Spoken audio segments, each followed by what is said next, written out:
ദൈവനാമത്തിന് മഹത്വം ഉണ്ടാകട്ടെ.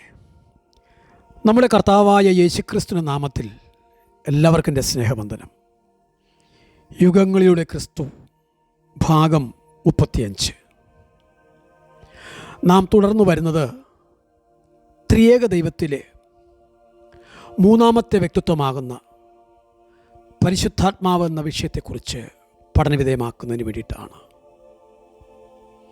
വേദപുസ്തകത്തിൽ ആദ്യം മുതൽ അവസാനം വരെ പ്രതിപാദിക്കപ്പെട്ടിട്ടുള്ള വിഷയമാണ് പരിശുദ്ധാത്മാവ്. പരിശുദ്ധാത്മാവിന് പഴയ നിയമത്തിൽ റൂഹ് എന്ന എബ്രായ പദവും പുതിയ നിയമത്തിൽ ന്യൂമ എന്ന ഗ്രീക്ക് പദവുമാണ് ഉപയോഗിച്ചിരിക്കുന്നത്. പരിശുദ്ധാത്മാവിൻ്റെ ആളത്വവും പരിശുദ്ധാത്മാവിൻ്റെ വ്യക്തിത്വവും ദൈവത്വവും വേദപുസ്തകത്തിലെ അടിസ്ഥാന ഉപദേശങ്ങളിൽ ഒന്നാണ്.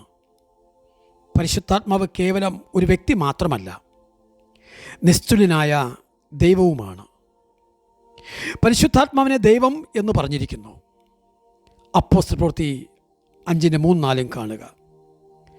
അതുപോലെ ദൈവിക ലക്ഷണങ്ങളായ നേതൃത്വവും സർവ്വവ്യാപകത്വവും സർവശക്തിയും സർവജ്ഞാനവും ഇവയെല്ലാം പരിശുദ്ധാത്മാവിലും കാണുന്നുണ്ട്. മാത്രമല്ല, ദൈവത്തിനു മാത്രം ചെയ്യാൻ കഴിയുന്ന സൃഷ്ടിപ്പ്, രക്ഷ, ജീവൻ നൽകുക, വീണ്ടും ജനിപ്പിക്കുക ആദിയായവയും പരിശുദ്ധാത്മാവ് ചെയ്തു വരുന്നു. ആളത്വം എന്ന് പറഞ്ഞാൽ വ്യക്തിത്വം എന്നാണ് അർത്ഥം. പിതാവ് ഒരു വ്യക്തിയാണ്, പുത്രനും പരിശുദ്ധാത്മാവും ഓരോ വ്യക്തികളാണ്. ദൈവവചനപ്രകാരം പരിശുദ്ധാത്മാവ് കേവലം ഒരു ശക്തിയല്ല, മറിച്ച് ശക്തിയുള്ള ഒരു വ്യക്തിയാണ്. നിസ്തുലനായ ദൈവമാണ്. നോക്കൂ, യോഹന്നാൻ 14, 15, 16 അധ്യായങ്ങളിൽ പരിശുദ്ധാത്മാവിന് അവൻ എന്ന പുല്ലിംഗ നാമം നൽകിയിരിക്കുന്നു. കൂടാതെ 15:26 കാര്യസ്ഥൻ എന്ന് പറഞ്ഞിരിക്കുന്നത് കൂടി കാണുക. പരിശുദ്ധാത്മാവിൻ്റെ പ്രവർത്തനങ്ങളും സ്വഭാവ സവിശേഷതകളും പരിശുദ്ധാത്മാവിൻ വ്യക്തിത്വത്തെ തെളിയിക്കുന്നു. ബുദ്ധിശക്തി, ഇച്ഛാശക്തി, വികാരം തുടങ്ങിയ ഘടകങ്ങളാണ് ഒരു വ്യക്തിത്വത്തെ തെളിയിക്കുന്നത്. ഈ എല്ലാ സവിശേഷതകളും പരിശുദ്ധാത്മാവിൽ നിക്ഷിപ്തമാണ്. ആത്മാവ് ബുദ്ധിശക്തിയുള്ളവനാണ്. ആത്മാവ് ചിന്തിക്കുന്നു, ഉപദേശിക്കുന്നു, അവന് ജ്ഞാനമുണ്ട്. വിശ്വാസിയുടെ പാപപ്രവൃത്തികൾ മൂലം ആത്മാവ് ദുഃഖിക്കുന്നുവെന്ന് എഫെസ്യർ 4:30. ആത്മാവ് ഇച്ഛാശക്തിയുള്ളവനാണ്. വ്യക്തികൾക്ക് മാത്രം ചെയ്യാൻ കഴിയുന്ന കാര്യങ്ങൾ അഥവാ പ്രവർത്തനങ്ങൾ പരിശുദ്ധാത്മാവും ചെയ്യുന്നു എന്നർത്ഥം.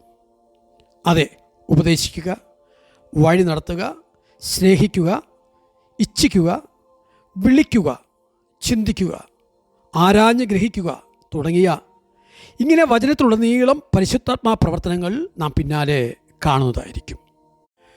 പരിശുദ്ധാത്മാവ് ഈ ലോകത്തിൽ എങ്ങനെയാണെന്ന് നോക്കിയാൽ പഴയ നിയമകാലത്ത് പരിശുദ്ധാത്മാവ് വരികയും പോവുകയും ചെയ്തിരുന്നു.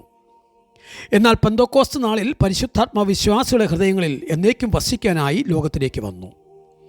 സഭയെ രൂപീകരിക്കുന്നതിനും ദൈവമക്കളെ വീണ്ടെടുപ്പ് നാൾ വരെ സത്യത്തിൽ നടത്തേണ്ടതിനുമാണ് പരിശുദ്ധാത്മാവ് ഇന്ന് ലോകത്തിൽ ആയിരിക്കുന്നത്. പരിശുദ്ധാത്മാവ് വ്യക്തികൾക്ക് പാപത്തെക്കുറിച്ചും നീതിയെക്കുറിച്ചും ന്യായവിധിയെക്കുറിച്ചും ബോധം വരുത്തുന്നു.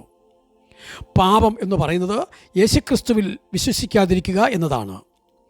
നീതി എന്ന് പറഞ്ഞാൽ യേശുക്രിസ്തു മരിച്ച് ഉയർത്തെഴുന്നേറ്റ് ദൈവത്തിൻ്റെ വലത്തുഭാഗത്ത് ജീവിക്കുന്നതിനാൽ മനുഷ്യന് സൗജന്യമായി ലഭിക്കുന്ന നീതി എന്നാണ് അർത്ഥമാക്കുന്നത്.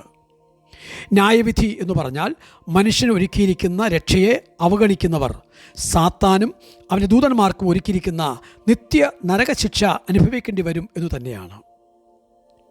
ഇത് ബോധ്യപ്പെടുത്തി അനേകരെ രക്ഷയ്ക്കായി ഒരുക്കുകയാണ് പരിശുദ്ധാത്മാവ് ലോകത്തിൽ ഇന്നും ചെയ്തുകൊണ്ടിരിക്കുന്നത്. കൂടാതെ രക്ഷിക്കപ്പെടുന്നവരെ യേശുക്രിസ്തുവിൻ്റെ ശരീരമായ സഭയുടെ അംഗങ്ങളാക്കി തീർക്കുകയാണ് പരിശുദ്ധാത്മാവ് സഭയിൽ ചെയ്യുന്നത്. സഭയെ സകല സത്യത്തിലും വഴി നടത്തുന്നതും സഭയിൽ അധ്യക്ഷന്മാരാക്കി വയ്ക്കുന്നതും ഇതേ ആത്മാവ് തന്നെയാണ്.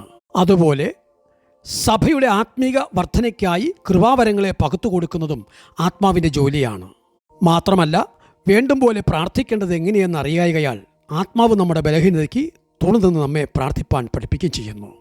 ഒടുവിൽ സഭയെ പുനരുത്ഥാന ശരീരത്തോടെ കർത്താവിൻ്റെ അടുക്കൽ എത്തിക്കുന്നതും ആത്മാവ് തന്നെയാണ്.